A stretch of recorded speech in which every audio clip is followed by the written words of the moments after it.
I'm Gisela Colon, and I'm an artist here in the Brave New Worlds exhibition, and we're sitting amongst 12 of my pieces, 2 of which are floor pieces titled monoliths, and also 10 wall works, which I call generally pods, and they're wall sculptures that have use of light as their medium, as well as the monoliths, which have a very reflective surface. So the through line in all of the work that you see here in the exhibition is the concept of the mutable object, which are sculptures that interact with their environment, interact with the light, interact with people, the viewers, and have kind of that mutable, changeable, transformational quality that allows the viewer to interact with the work and view it from many different perspectives and open their horizons and broaden their mind.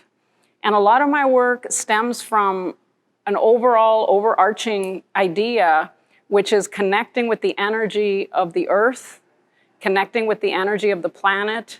And so the sculptures embody a kind of a fluid energy that comes out to the viewer, and you can access it and tap into it depending on your mood, your feeling, your ability to feel, your ability to think beyond what's material in front of you. So it's really transcending the material. Sculpture that looks towards looking beyond not only the energy of the earth, but beyond the earth. So looking at the universe, looking beyond our planetary system, looking at the cosmos in general. When you really think about it, the universe is ever expanding. And this is a notion that is very vital to our own life, because life is something that we haven't really figured out why we're here and what is that spark that we have and what we can bring as humans as a whole, as a human race as a whole, to look beyond our immediate surroundings and discover that energy that's out there in the universe that's always growing and always moving and always transforming.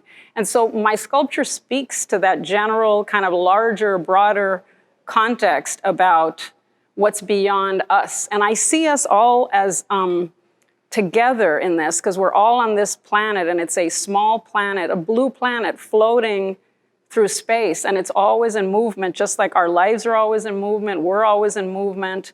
And so it's that accessing that special energy that we all possess as humans and becoming one. So my view of art is that part of the function of art should be able to provide us with that special energy that allows us to look beyond what's in front of us. When I first started as an artist, I was a painter, and I painted oil on wood, and I found that the material was very limiting, and it was, the traditional way that art always has been presented, which is in the form of a square or a rectangle, and I started questioning that and saying, well, why does the format have to be that way? And maybe I should select a different set of materials to be able to access a broader spectrum of color, a broader spectrum of light, a broader way of expressing ideas and communicating to everybody. And so plastics allowed me to be completely freeform. It was very liberating. It was the ability to take any shape that came into my mind, any form, any idea, and just make it reality. So it was a material that was very malleable and very transformable, and it allowed me to do that, to move in many different directions. And in addition to plastics, I tapped into the use of aerospace materials. So the monoliths that you see here in the exhibition are engineered carbon fiber, which is a very durable material that you can use in outer space and in airplanes and jets and all kinds of aerospace type vehicles, that really has a very durable quality about it with temperatures. And so it was a material that allowed me to also go into a very much larger scale and larger dimensionality than I was able to achieve with just the plastic material. So what you see is sort of a gradual progression of utilization of materials that allowed me to expand more and more my practice into objects that could communicate more my ideas. One important thing about my practice is that I tried to create art that is democratic and that speaks to everyone. And so I believe in that sense that minimal art, abstract art can communicate to any sort of person. It doesn't matter whether they've studied art, whether they understand art. It should be a very visceral form of communication that anyone can access, and it can bring us all together as humans. And so I hope that this exhibition will be able to provide that to all of you, and so that you can feel what I feel when I am in the presence of these objects.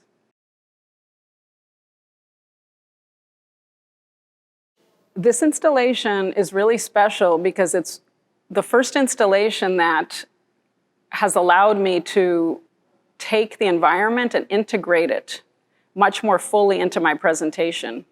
So I took into consideration the architecture of the museum, particularly the surrounding walls, which are made out of lava rocks, and they have a very earthy and real presence that's material. And to integrate the art into this environment was really special. So that's why the walls aren't white. You know, we selected a very specific color of gray that reads from the earth, that integrates tones of browns and other colors that are present in the surrounding structure, in the rocks and the concrete of the ceiling and the concrete of the walls, so that it all kind of merges together and provides a symbiotic backdrop so that all of the works can be in relationship to the architecture, and you can move fluidly through the space and really have an experience of the work, that it's not limited to one object, but rather a collection of objects that becomes a world unto itself, hence the title Brave New Worlds, because its intention is to provide you with a world of its own, kind of my vision of what a world could be in the future. Because today in Los Angeles, we're always in the present, but we're moving to the future, which is why I've always called LA the city of the future, because it allows you to have that energy of creativity and transformation. And so this installation is my expression of that idea of constant fluctuation and transformation and growth in our city, in our world, in Southern California, and in all of our universe together as humans.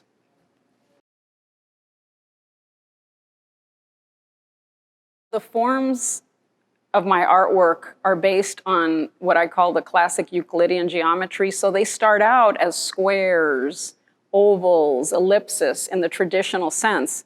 And then I hand torque the shapes to give it an asymmetrical quality, so that a lot of the works, for example, if you pay attention, the square has become skewed and it has been pulled in different directions.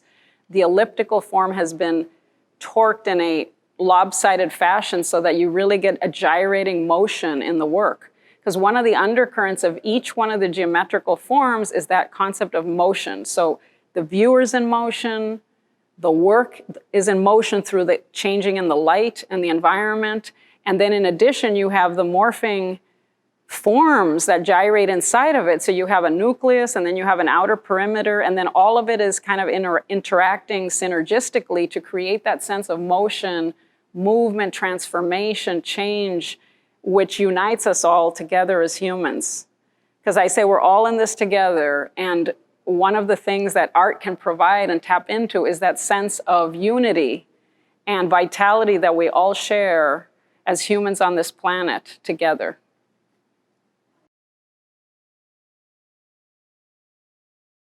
Process is a very detail-oriented and lengthy process in which I layer various acrylic materials, and the layering contains air in between each strata, and so what you have is a blowing of the material, then you have a trimming, routing, cutting of the material, then you have a gluing, but the end result is that you have a structure that allows the light and the movement to interact with that structure and then create that what I call special magic, which a lot of people want to know how I make it. And I would say that the magic really lies in not necessarily understanding the process, but just feeling it and saying, what am I feeling in front of me? What am I looking at? And just enjoying the art for what the end result is rather than focusing on the process.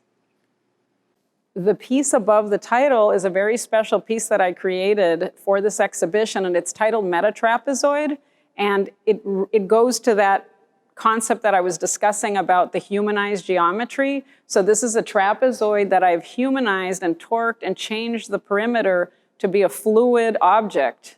And there's also this otherworldly quality about it that it almost looks like an eye that's looking at you, maybe the mind's eye. And so we thought it would be a really great piece to kind of have as a focal point when you walk into the exhibition, because it will draw you in and give you that sense of that you're entering a different dimension of sorts, which is a brave new dimension, and that's why the title is Brave New Worlds.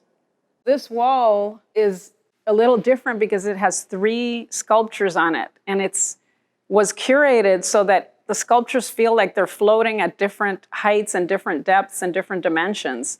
And you have kind of a larger ultra-spheroid object with a nucleus that's glowing, and then above you, you have a very pale and muted morph pod, which barely has a wisp of silver and gold in it.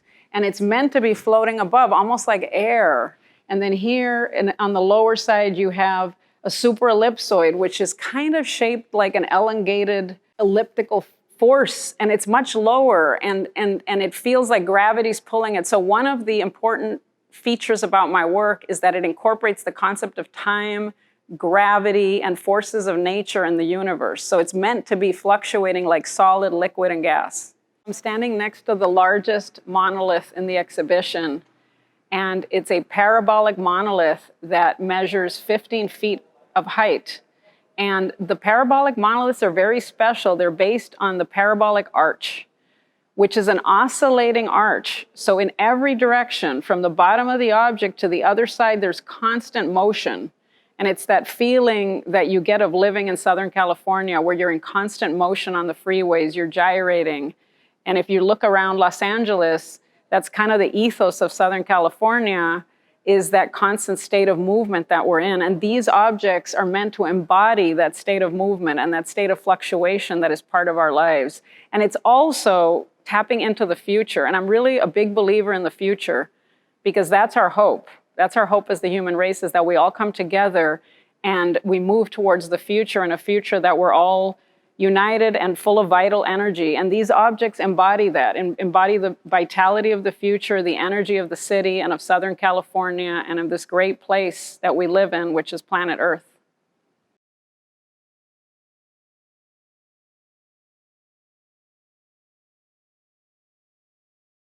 I'm Adee Roberson. I am a visual artist. I have a multidisciplinary practice. So I work with painting, sculpture, video, found objects, archival footage, and archival photos. The installation feels very sculptural in a sense. It's bringing all of kind of my practices together. So even the sound in the videos and printmaking, painting, I specifically wanted the colors to be in it to resemble just kind of, honestly, yams. A yam it's nourishing. It's like a whole entity that's like you could only eat that and have every vitamin and every, it's just really feels really holistic. It's a vegetable that comes from Africa. Just being a part of the African diaspora and thinking a lot about spirit, thinking a lot about ancestry, thinking a lot about cosmology, these specifically living in the States and not knowing where my descendants are from. So really having to kind of create some of my own narratives through like channeling. And I think just having a practice that's multidisciplinary and enables me to channel through so many different things, like channeling through sound, channeling through color and light and movement, that kind of can bring up an inherited memory. So I might not necessarily know where my ancestors are from, but I can use these mediums as a way to kind of figure that out. Obviously, it's not going to be like so didactic, or it's very nonlinear, but it's a way to kind of transmute that energy. The draped canvases are kind of like, they're symbols, and they're symbols that are kind of sampled from African textiles and just different shapes and sacred geometry. I liked using the draped canvases because they're a way that they felt like fabric in a lot of ways. Also have like a freeness to them, an openness to them, and movement to them, because for every installation, they can be made into a different shape or a different form. And I thought that was something that was really important. Some of the people in my work in this particular installation are family members, and that was really important to me because thinking a lot about matriarchs and community and people who really hold family together. And I really felt like having their image in the piece really grounds and kind of like welcomes you into the installation in a certain way. Photos that I used for this exhibition, one is of my aunt Janet while she came to this country from Jamaica when she was 9, I think, when my aunts passed away. And as we were going through all these photos, we found like different documents and kind of went through them, me and my cousin. And I just thought it was really important. It's just like, what do people do with them? It's like you can put them in a photo album and not many people see them, but I felt like it was important to document these movements through images of migration, and specifically of my family's migration. So having that, portrait of that point of migration for my aunt felt really important to have. The other photo of my aunt is in New York. So there's a lot of the places in the photos are so different. And so I just thought it was important to document that type of movement and archive it. The Offerings video it's a performance piece that I worked on with a collaborator, Keon Gaskin. It's really thinking about what it means to be stolen bodies on stolen land. Like the movement, the drum playing is a type of a spiritual or ritual offering to the land. We particularly did it right across from Noah Purifoy's Desert Art Museum to really activate and perform in that lineage. So we're performing the lineage of Black artists. We're also performing on Indigenous land. And so we really wanted the piece to just be in that. That's what the energy of the piece is. And moving in that kind of, there's maybe not a language response that you can give to what it means to be a stolen body on stolen land. And so we really, I think using the sound, using instruments, and using movement was a way to kind of have that, open up that dialogue. I've always done screen printing, probably about 20 years now. It was like one of the first mediums I really used because I used it for a lot of punk archiving things. So like punk shows and flyers and all that, making stuff in that way. But I really like the process because it's physical. Printing is just the way the colors come through, the way the textures come through when you print making. It's like you can actually like feel them. So that's something that I really appreciate with working on that. It was shot in Florida, where a lot of my family lives, in front of the Gulf of Mexico. It was also it's kind of also a performance archive in the sense that, for that piece, I also swam in the ocean during that, and I did like some movement stuff. It's interesting because it's like I wanted it to be the Atlantic Ocean because that's where it feels like, but it was the Gulf of Mexico. The Gulf of Mexico has something, I think, particular to African diaspora as well, because it's like New Orleans is kind of around there, the Gulf, and I think it was a port, the Mississippi, and people came from the Caribbean and people went up north through that way. So it does actually feel like a different kind of transporting place